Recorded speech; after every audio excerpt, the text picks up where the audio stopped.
애플 아이폰 점유율 69%. 미국 스마트폰 시장을 완전히 집어삼켰습니다. 삼성은 18%에서 13%로 추락했습니다. 그럼 게임 끝입니까? 여기서 소름 끼치는 반전이 있습니다. 역사적으로 점유율이 70%에 육박하는 바로 그 순간이 왕좌가 무너지기 시작하는 순간이었습니다. 노키아가 그랬습니다. 블랙베리가 그랬습니다. 삼성이 트라이폴드라는 전혀 다른 규칙의 카드를 꺼내든 지금이 그 변곡점입니다. 이 영상 끝까지 보시면 누가 웃고 누가 울게 될지 낱낱이 보여드리겠습니다. 자, 상황이 이렇습니다. 2025년 12월 12일 삼성전자가 갤럭시 Z 트라이폴드를 세상에 내놨습니다. 화면이 두 번 접힙니다. 펼치면 10인치 태블릿이 되고 접으면 6.5인치 스마트폰이 됩니다. 두께 3.9mm. 역대 갤럭시 폴더블 중 가장 얇습니다. 배터리 5600mAh. 2억 화소 카메라. 스냅드래곤 8 엘리트. 최상급 사양을 전부 때려 박았습니다. 그런데 여기서 소름 돋는 사실이 있습니다. 전국 매장 20곳에 풀린 초도 물량이 고작 700대였습니다. 700대. 이 물량이 온라인에서 5분 만에 증발했고 5일 뒤 재입고 수백 대는 2분 만에 사라졌습니다. 1월 6일 3차 판매는 1분 만에 끝났습니다. 중고거래 시장에서는 400만 원에서 550만 원 시세가 잡혔고 일부는 1000만 원에 올라왔습니다. 에이, 설마 700대밖에 안 풀었으면 당연히 완판 아닙니까? 착시 아닙니까? 맞습니다. 착시가 맞습니다. 하지만 그 착시 뒤에 진짜 무서운 그림이 숨어 있습니다. 삼성이 대량 생산을 못한 겁니다. 안 한 게 아닙니다. 못한 겁니다. 두 번 접는 힌지 구조가 너무 복잡해서 전체 출하량을 3만 대 수준으로 계획할 수밖에 없었습니다. IT 업계는 출고가를 400만 원 이상으로 내다봤지만 삼성은 359만 원에 내놨습니다. 임성택 삼성전자 한국총괄 부사장이 직접 인정했습니다. 대국적인 결단으로 줄여서 만든 가격이라고. 글로벌 IT 전문 매체 샘모바일은 삼성이 이 제품으로 적자를 보고 있을 가능성이 있다고 분석했습니다. 그렇다면 도대체 왜 삼성은 손해를 감수하면서까지 이 전쟁을 시작한 걸까요? 답은 하나입니다. 애플입니다. 카운터포인트 리서치 자료를 현미경으로 들여다보겠습니다. 2025년 글로벌 스마트폰 시장 애플 점유율 20%로 1위, 삼성 19%로 2위로 밀렸습니다. 더 무서운 건 미국 시장입니다. 2025년 4분기 애플 점유율이 69%까지 치솟았습니다. 역대 최고치입니다. 삼성은요? 18%에서 13%로 추락했습니다. 1년 만에 5%포인트가 증발한 겁니다. 아이폰 17 시리즈가 프리미엄 시장을 장악한 것도 모자라 아이폰 16이 중저가까지 파고들면서 삼성의 영토를 미친 듯이 갉아먹고 있습니다.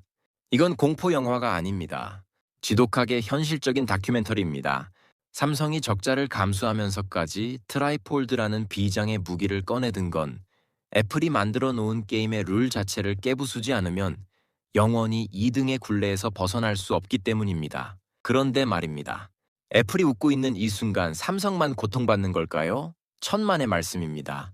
지금 전 세계 전자산업을 통째로 뒤흔드는 괴물이 등장했습니다. 부품값이 미쳤습니다. 팩트체크 들어갑니다. 여러분, 지금 전 세계 반도체 시장에서 무슨 일이 벌어지고 있는지 아십니까? 2026년 1월 기준 전 세계적으로 DRAM 가격이 4배 폭등했습니다. 4배입니다. SSD 가격은 2배 올랐습니다. 퇴역했던 DDR3 메모리조차 수요가 몰려서 가격이 뛰고 있습니다. RM을 금 대신 화폐로 써도 될 정도라는 말이 나올 지경입니다. 계산기를 두드려 보겠습니다.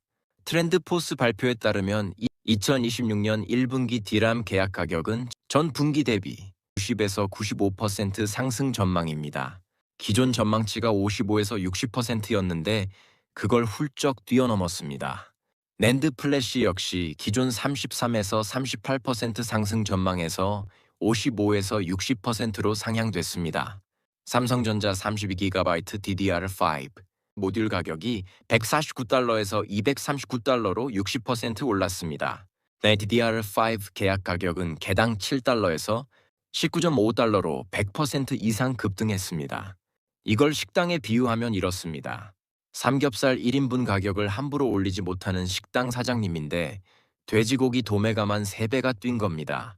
손님은 원래 가격 내려고 하고 재료비는 하늘을 뚫고 올라가고 마진이 휴지 조각이 되는 겁니다. 도대체 왜 이런 일이 벌어진 걸까요? AI 때문입니다. 메모리 제조사들이 수익성 높은 AI, 데이터 센터의 물량을 우선 배정하면서 일반 소비자용 메모리 시장이 완전히 소외되고 있습니다. 마이크론은 아예 소비자 메모리 시장에서 철수하고 기업 및 AI 고객에만 집중하겠다고 선언했습니다. SK 하이닉스도 2026년 HBM과 D램과 NAND 생산 역량이 사실상 완판 상태라고 밝혔습니다. 충격적인 사실은 세계 최대 메모리 생산 기업 삼성전자조차도 이 가격 폭등에서 자유롭지 못하다는 점입니다. 삼성전자 글로벌 마케팅 총괄 이원진 사장이 블룸버그 인터뷰에서 단호하게 말했습니다. 2026년에는 반도체 공급 문제가 발생할 것이며 이는 삼성만의 문제가 아니라 모든 기업에 영향을 미칠 것이다. 공급 문제는 산업 전반의 현실이다. 그 결과가 어떻게 되냐고요? IDC 전망에 따르면 2026년 스마트폰 평균 판매 가격이 465달러까지 올라갑니다. PC는 델 HP 레노버가 이미 15에서 20% 가격 인상을 예고했습니다. 트렌드포스는 이 메모리 부족 사태가 2027년까지 이어질 것이라고 경고했습니다.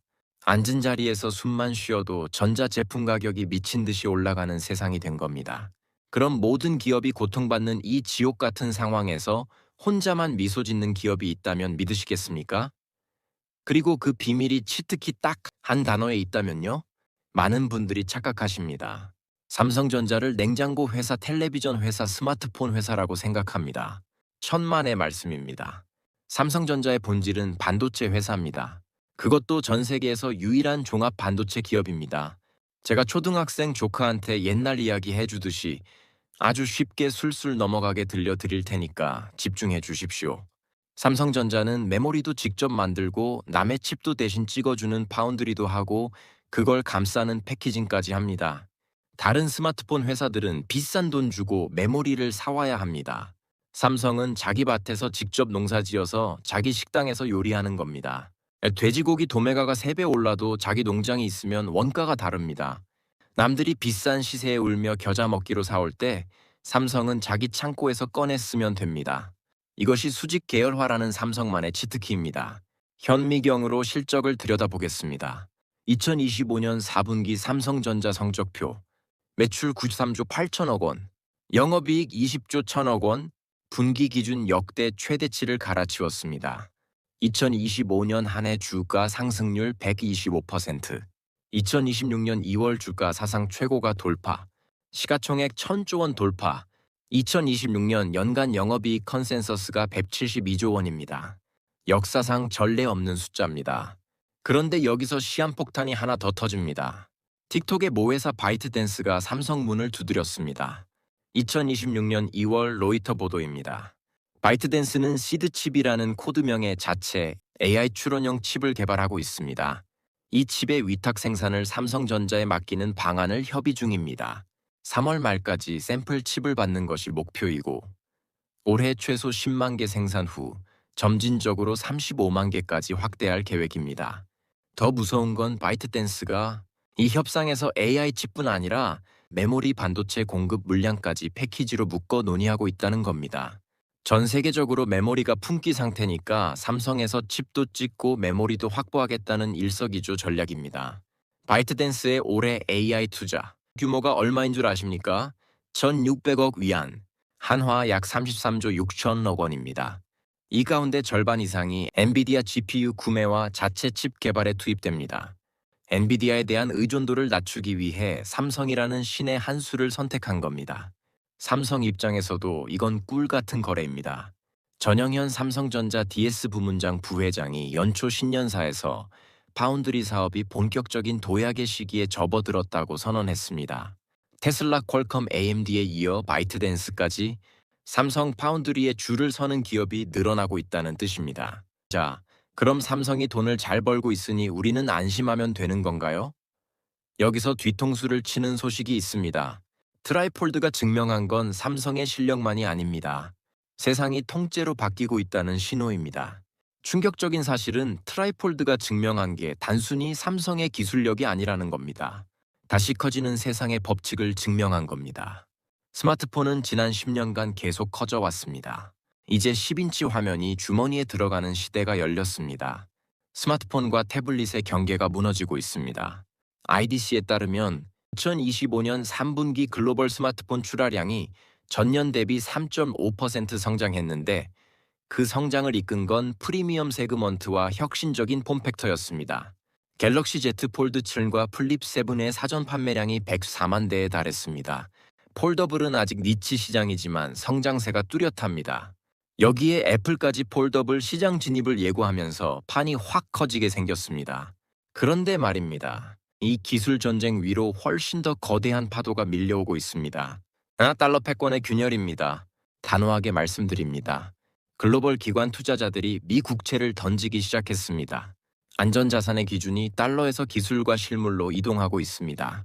2026년 2월 기준 미국 10년물 국채 금리가 4.4에서 4.5% 수준이고 미국 기준 금리는 3.50에서 3.75%로 동결된 상태입니다. 연준 내부에서 인플레이션 고착화 우려와 금리 인상 가능성이 재차 언급되고 있습니다. 이걸 비유로 풀어드리겠습니다. 영원할 줄 알았던 기축통화라는 대단지 아파트에 금이 가기 시작한 겁니다. 주민들이 하나둘 실물자산이라는 단독주택으로 이사를 가고 있습니다. 그 실물자산의 핵심이 바로 반도체이고 메모리입니다. AI 시대의 진짜 금은 금이 아닙니다. DRAM이고 난디고 HBM입니다. 참 억울하고 답답한 현실입니다. 열심히 돈 모아서 은행 적금 넣어둔 죄밖에 없는 평범한 가장들이 피 같은 돈의 가치가 녹아내리는 걸 지켜봐야 하는 겁니다. 메모리 가격이 4배 오르면 전자제품 가격이 오르고 전자제품 가격이 오르면 물가가 치솟고 물가가 치솟으면 여러분의 현금 가치가 휴지 조각이 됩니다. 인플레이션이라는 건 수영장 바닥 구멍입니다. 아무리 물을 부어도 새 나가는 겁니다. 50세에 퇴직하고 은행 적금만 믿고 있다가 55세에 빈털터리가 되는 겁니다. 피땀 흘려 마련한 노후 자금이 눈앞에서 증발하는 거란 말입니다. 손가락 빨면서 지켜보실 건가요? 내 월급만 빼고 다 오르는 것 같고 숨만 쉬고 살았는데 내야 할 비용은 미친 듯이 뛰었습니다. 성실한 직장인이 열심히 돈 모아서 적금 넣어둔 죄밖에 없는데 세상이 벼락거지를 만들고 있습니다. 여러분 겁만 드리려고 이 영상을 만든 게 아닙니다. 하지만 솟아날 구멍은 있습니다. 지금부터 그 구멍을 정확하게 짚어드리겠습니다. 경험을 파는 자가 승리합니다. 생존 매뉴얼 공개. 자, 정리하겠습니다.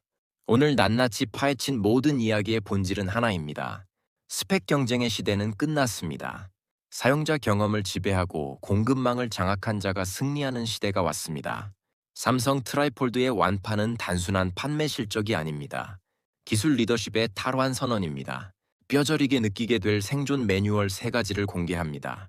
첫 번째, 반도체 슈퍼사이클의 본질을 이해하셔야 합니다. 단호하게 말씀드립니다. 이번 메모리 가격 상승은 단기 이벤트가 아닙니다. AI 데이터 센터가 메모리를 빨아들이는 구조적 변화입니다. 노무라 증권은 메모리 슈퍼사이클이 최소 2027년까지 이어질 것이라고 전망했습니다. 삼성전자 2026년 영업이익 컨센서스 172조 원. 역사상 전례 없는 숫자입니다. HBM4 세계 최초 양산 출하까지 성공하면서 AI 반도체 시장의 판도 자체를 바꿔놓았습니다. 지금 당장 스마트폰을 꺼내서 반도체 관련주 실적 발표 일정을 확인하십시오. 실적이 나올 때마다 흐름이 바뀝니다. 두 번째, 수직 계열화 기업과 그렇지 못한 기업을 반드시 구별하셔야 합니다. 메모리를 직접 만드는 삼성과 사다 쓰는 기업의 원가 구조는 하늘과 땅 차이입니다. 테슬라, 퀄컴, AMD에 이어 바이트댄스까지 삼성 파운드리에 줄을 서고 있습니다. 삼성이 더 이상 경기 순환주가 아니라 이익이 유지되는 반도체 플랫폼 기업으로 재평가받고 있다는 뜻입니다. 현재 PBR이 역사적 평균 1.4배를 하회하는 1.2에서 1.3배 수준이라 저평가 매력이 아직 유효하다는 분석도 나옵니다. 세 번째, 폼팩터 전쟁의 승자에 주목하셔야 합니다.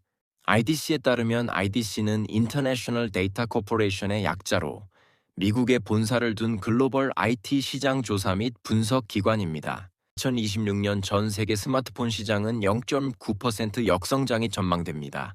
시장 전체 파이가 줄어드는 겁니다. 그런데 그 속에서도 프리미엄 시장과 폴더블 시장은 성장합니다. 이 시장을 먼저 장악하는 기업이 다음 10년의 패권을 줍니다. 삼성의 폴더블 전략과 AI, 온디바이스 기술, 그리고 애플의 다음 행보를 현미경처럼 추적하셔야 합니다. 카운터포인트 리서치도 DRM과 NAND 부족으로 소형 브랜드들이 시장에서 밀려날 수 있다고 분석했습니다. 결국 공급망을 장악한 대형 기업이 살아남고 나머지는 폭탄 돌리기에서 탈락하는 겁니다. 둘 중 하나가 무너지면 반대편이 독식합니다. 그때 말짱 도루묵이 되지 않으려면 지금부터 준비하셔야 합니다. 정부가 무엇을 해주기를 기다리지 마십시오. 준비된 자만이 이 전쟁에서 살아남습니다. 359만 원짜리 핸드폰 속에 DRM 사업의 폭등이라는 전쟁이 있었습니다. 바이트댄스는 33조 원을 들고 삼성 문을 두드렸습니다. 시가총액 1000조 원 시대가 열렸습니다. 이건 뉴스가 아닙니다. 여러분의 노후를 결정짓는 부의 대이동 신호입니다. 댓글로 남겨주세요. 나는 2026년 무엇을 준비하겠다. 여러분의 그 다짐이 현실이 되는 첫걸음입니다. 이 영상 나만 보지 마시고 사랑하는 가족 친구들에게 카카오톡으로 꼭 공유해주세요. 특히 삼성전자 주식을 갖고 계신 분이라면 반드시 보셔야 합니다. 여러분의 인생을 구원할 수 있는 건 오직 깨어있는 여러분 자신뿐입니다. 국뽕에 취해 만든 영상이 아니라 여러분의 부를 위해 인생을 준비하시길 바랍니다. 오늘 영상이 여러분의 노후에 1억 원어치 가치가 되시려면 구독과 좋아요, 알림 설정 부탁드립니다. 오늘 이 영상 시청도 작은 실천의 시작입니다. 목표를 적고 나만의 준비를 시작하십시오. 끝까지 시청해주신 분들께 감사합니다. 지금까지 상쾌한 아침의 경제학이었습니다.